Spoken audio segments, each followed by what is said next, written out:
everybody, and welcome to That's So Deep. I'm Phyllis, and I'm here to give a little bit of a disclaimer. So, when we were recording this episode, without knowing it, we actually had some sound issues, and we found this out as we were editing and putting the episode together. And we thought about scrapping the episode altogether, but we found that there was some pretty good content that we wanted to share with you all. And so just wanted to acknowledge that there is a bit of a sound issue, but we have remedied it and our sound will once again be crisp and clear and intimate, as you can hear right now.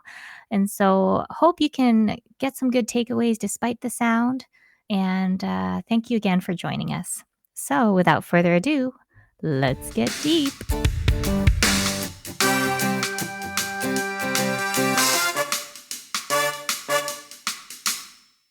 Hi, Julie. Hi, Phyllis. Hi, everybody. Thanks for coming back. And if you are new to this podcast, welcome. Welcome to That's So Deep, where we try to have deeper conversations.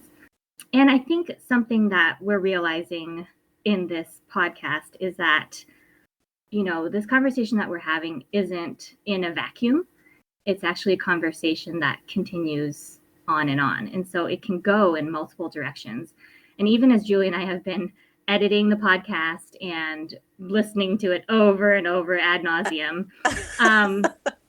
other things come up for us. And then we're like, oh, we didn't mention this and we didn't mention that. And we think that that's probably happening for you too. As we're talking about things pop up for you. And so what we really want to do is just be facilitators of deeper conversation. And so if something pops up for you or, there's something that we didn't mention, go have a conversation with one of your friends, or you can write to us or call us and just tell us what came up for you, because all of us are approaching this conversation with all of the life experiences that we have and everything that led you up to this point. And so it's going to spark different things for you from moment to moment.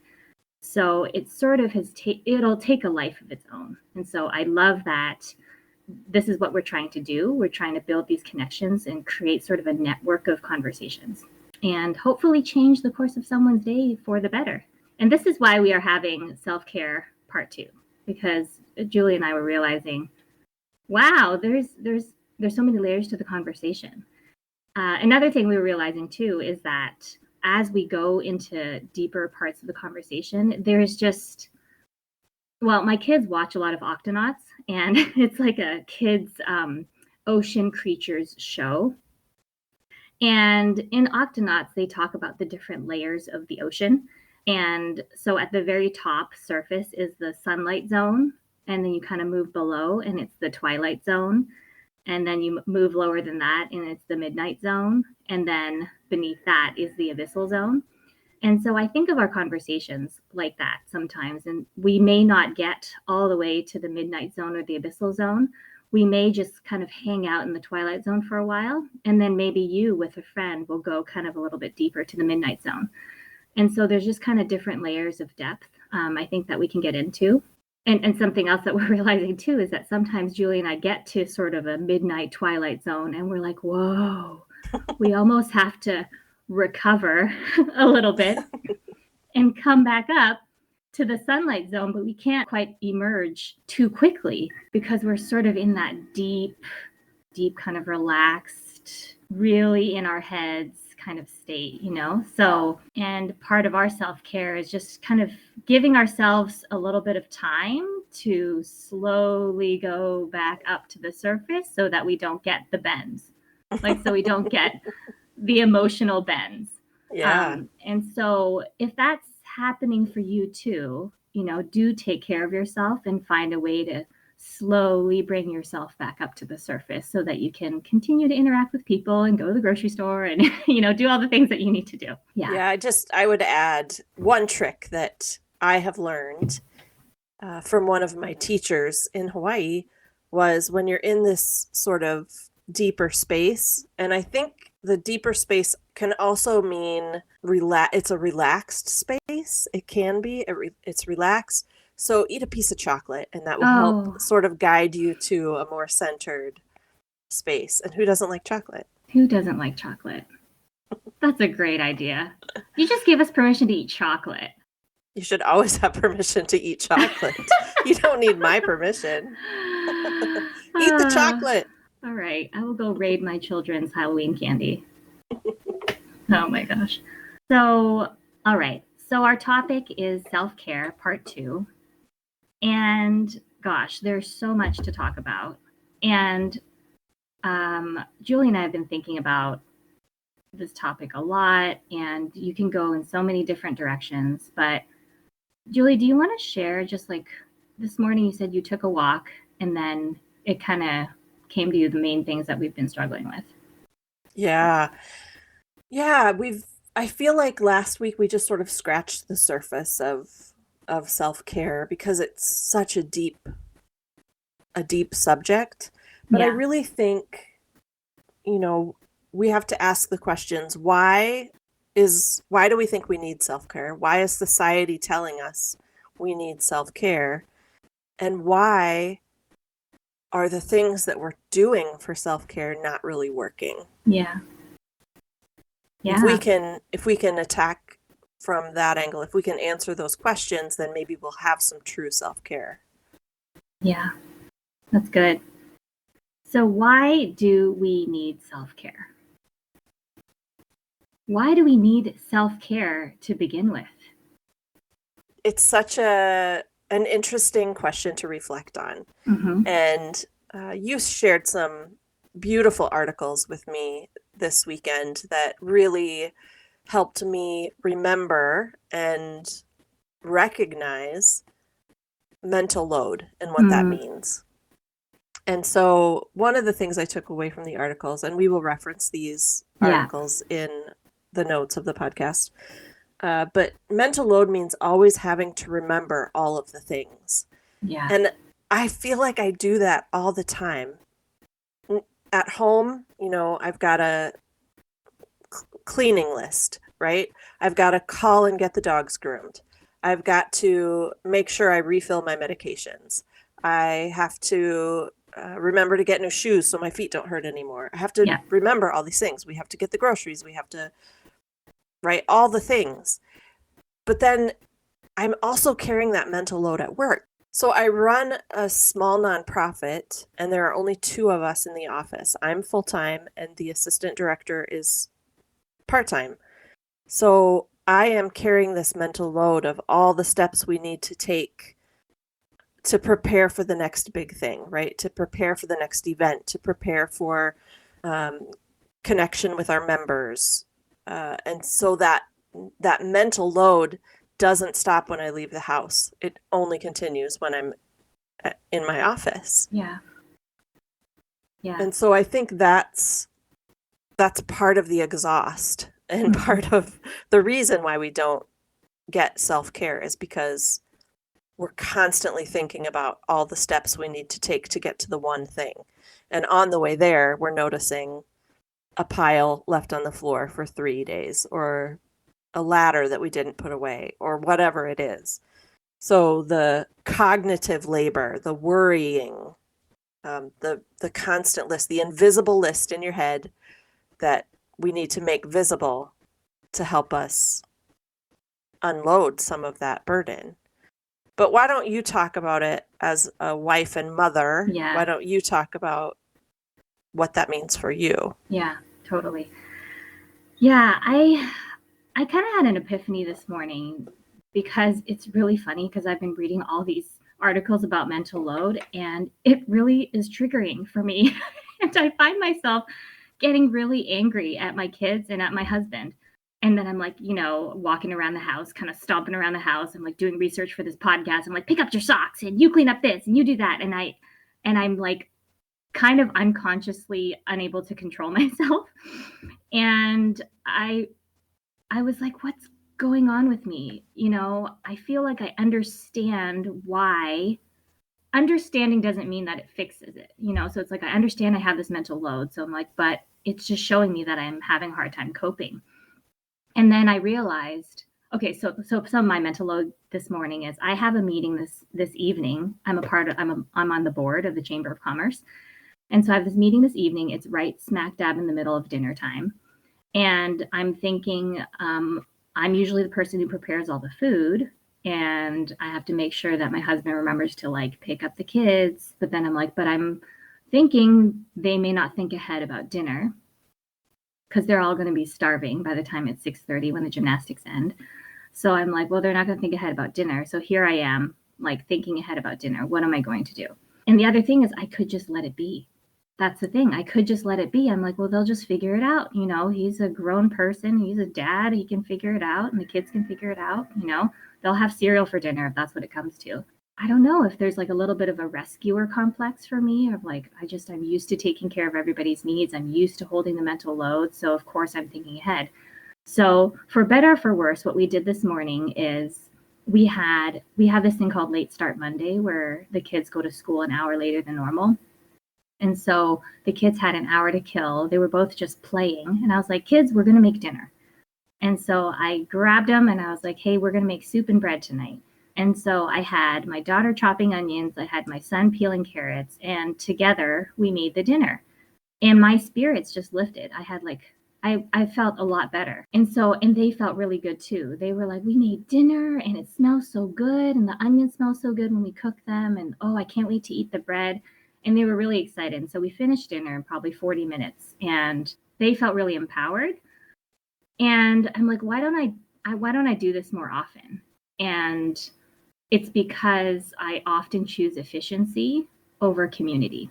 That's part of it. The other part of it is that my kids haven't been as capable for very long. Like they're now 7 and 10. They can actually do things. Before they couldn't, you know, before I would have taken maybe 2 hours if I had a 4 and a 6-year-old or something helping me with dinner, you know, but now I have a 7 and 10-year-old and they actually really help. They can actually do things.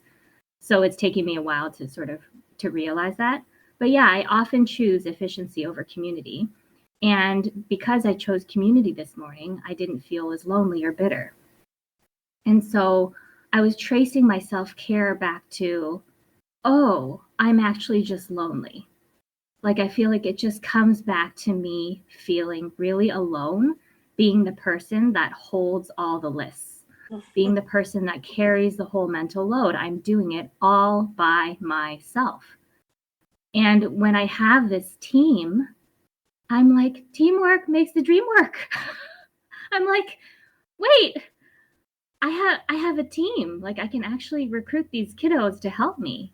Now, that doesn't take away from the fact that I am still the household manager and they are still my sous chef. I am the one who delegates the tasks. I'm still the boss and the leader.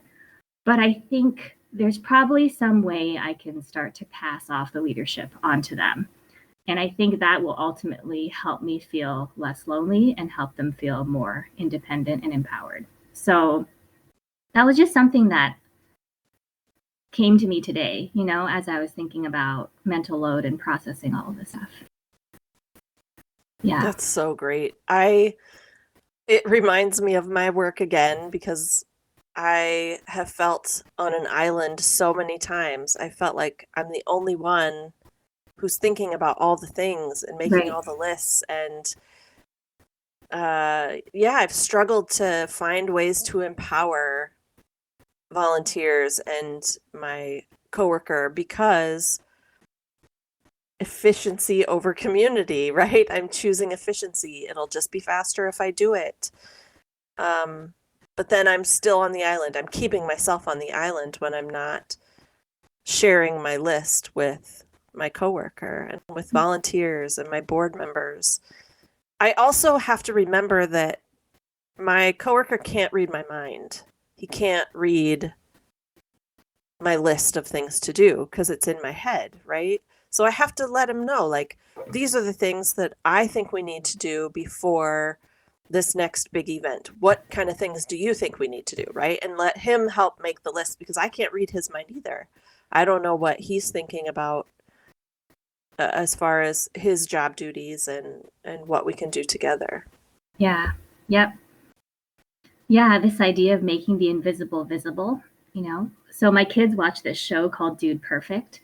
And it's like these 5 like fun bros, like these fun dudes, you know, and they always make these trick shots. So they'll be like throwing a paper towel onto the paper towel holder perfectly, or like flipping a spoon into a coffee cup, or throwing a basketball from really far away, like from the top of a building, and they make it on the first shot. But It's like you didn't see the 150 shots that they tried, you know? Right.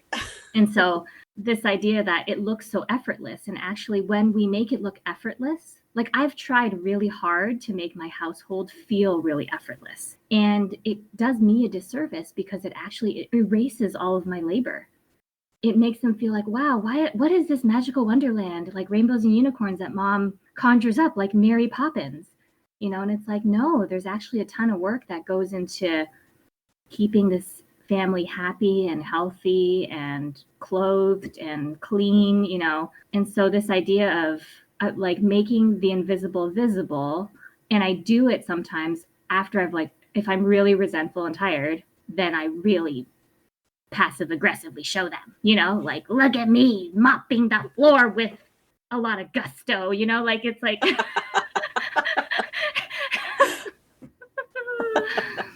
but, and I think we talked about this in a previous episode too, of like, just before we get to that point, can we let them know before we get to that point where we're completely bitter and resentful? And I think I'm a little bit proud of myself this morning because I caught myself and I was like, I'm feeling lonely, resentful, bitter, tired, and I am holding these lists. And wait, I have helpers. Okay, let's do this, you know? Now, I didn't let them figure it out. I could have done that, but maybe I helped them realize they can figure it out today, you know, just by kind of coaching them through it. I was patient enough to be able to coach them through making dinner. So that's great. And it again, you're teaching them, you're showing them that being a part of a team and the success you feel and something that you did together, right, you know, that's yeah.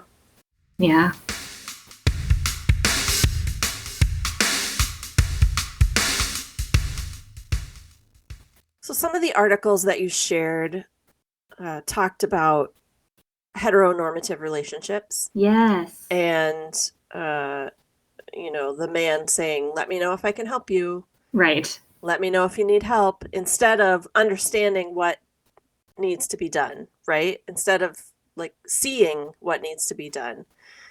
And so I was thinking about my relationship with Amy, who is my partner, and how that might translate into our relationship. Amy and I are best friends. We are a lot the same. And so I think we probably each have our own invisible lists in our heads. But we've done a really good job of picking up the slack when the other one needs us to, right? So if she is bogged down with work, and then I know I'm going to be the one to clean the toilets this weekend. I'm going to be the one to take the dogs for extra walks. I'm the one who's going to pick up. When I was in a deep state of depression a couple years ago, she started doing all the cleaning. It's a really lovely balance.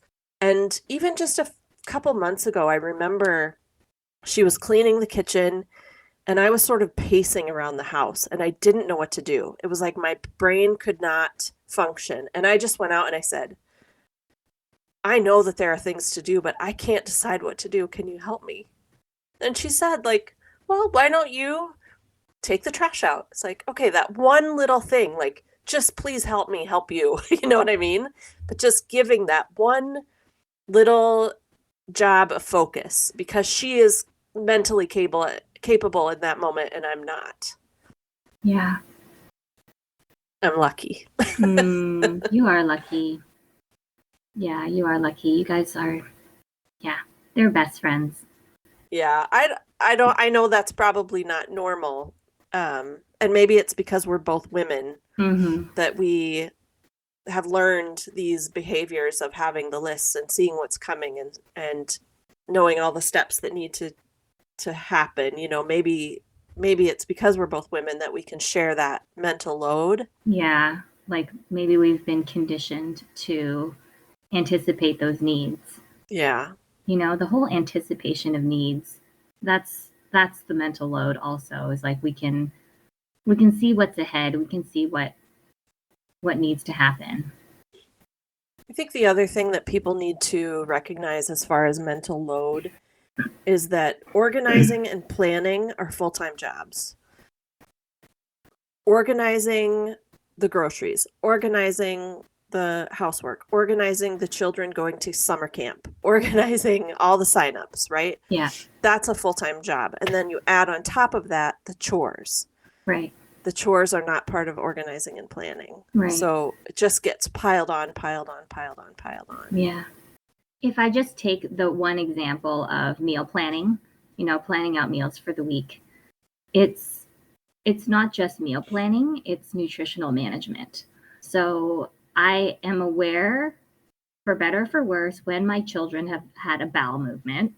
I'm aware of what meals they had at breakfast, lunch, and dinner. I'm aware if it's balanced or not. I'm aware of their weight and their height.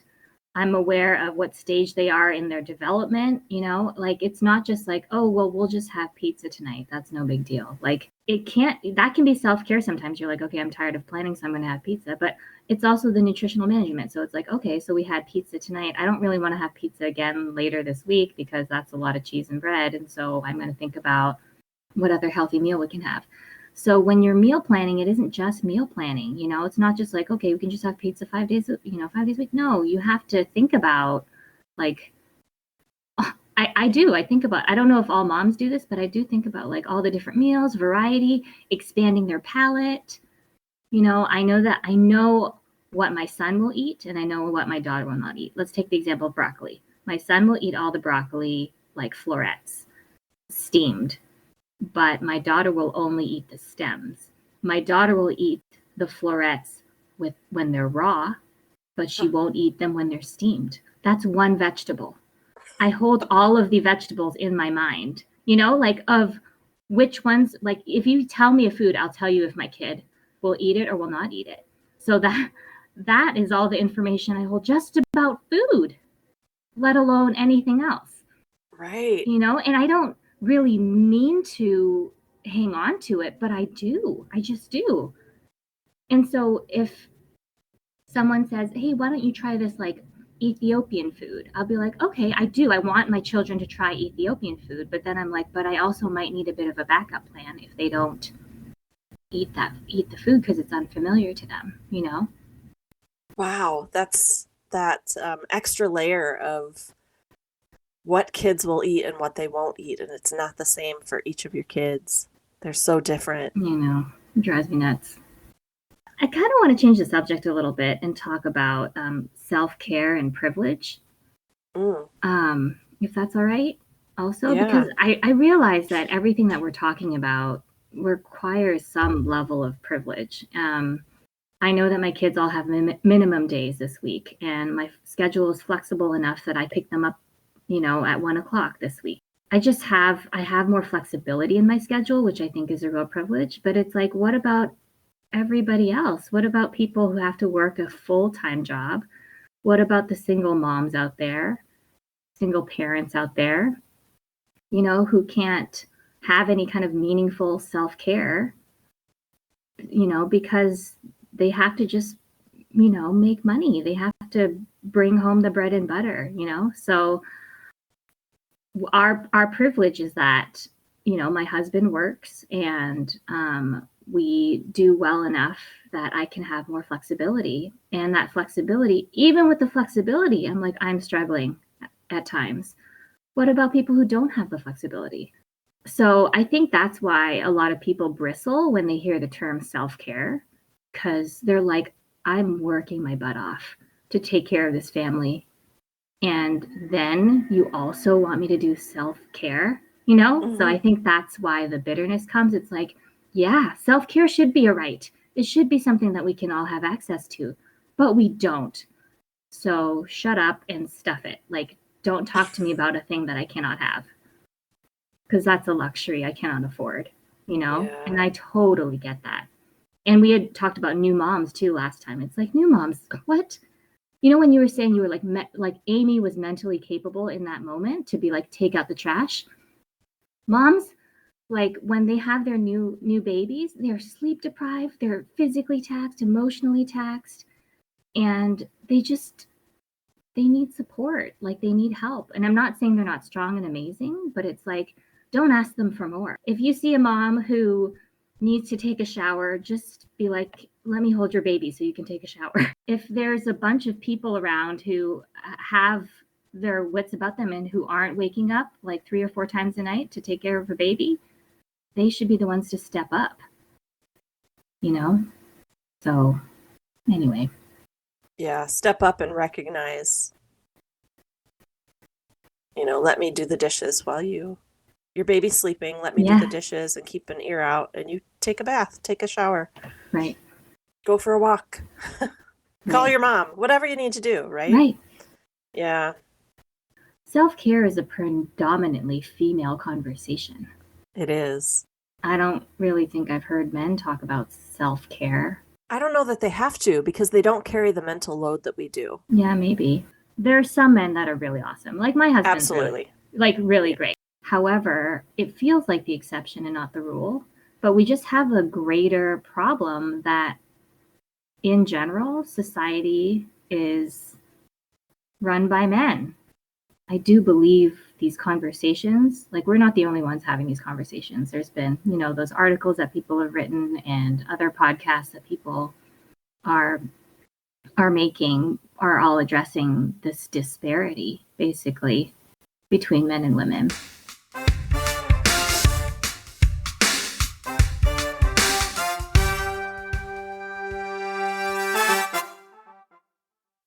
I think we can wrap up the conversation here, because maybe just the purpose of this conversation was to start making the invisible visible. Mm-hmm. And to have our listeners just chew on some of these ideas, to relate, to connect, to continue to move the conversation forward with their partners, with their spouses, significant others, with their network of women. And, a movement begins with conversation and a couple people, So maybe that's just what we're doing today. Maybe we're just bearing witness to our fellow women and friends who all carry this burden, of labor. And I think it's important to call it labor because it is work. Even if you're effortless and really good at it, it is work that you're doing. And I think just to tie it back into our last episode, if you guys haven't listened to our first part, you can go back and listen to it on self-care. But I got a little emotional at the end of that episode, and I said, to all the caregivers out there, all the, nurses, teachers, anybody who's in service, mothers, new mothers, you matter.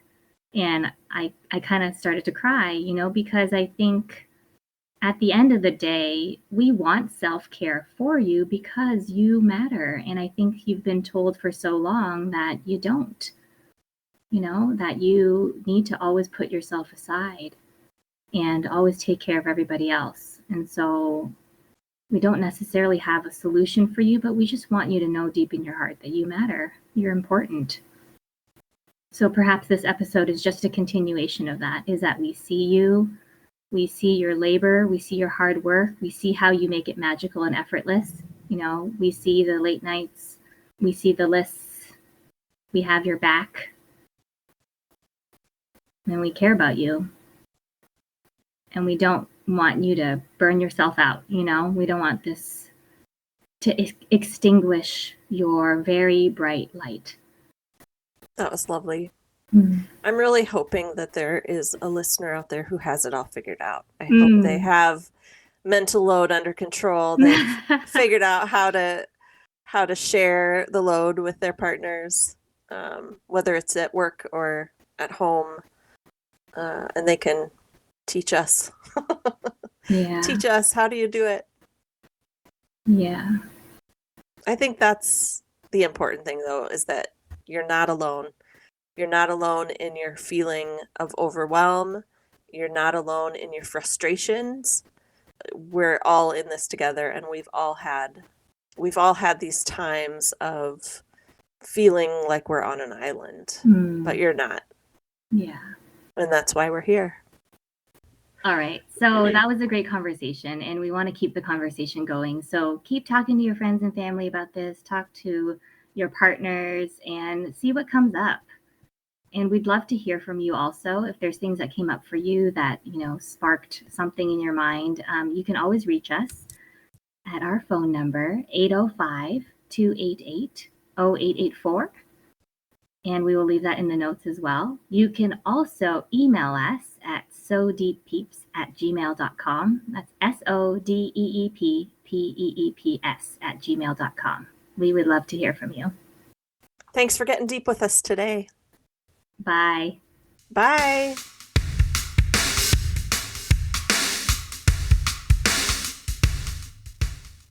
So, one last thing before we go. If you liked this podcast, let us know by giving us a like. Or if you think that our podcast could help somebody or could add value to their life, then give us a share. And if you don't want to miss an episode, click the bell so that you can be notified right away when the next episode releases. We love you and we can't wait for our next deep conversation. Bye for now.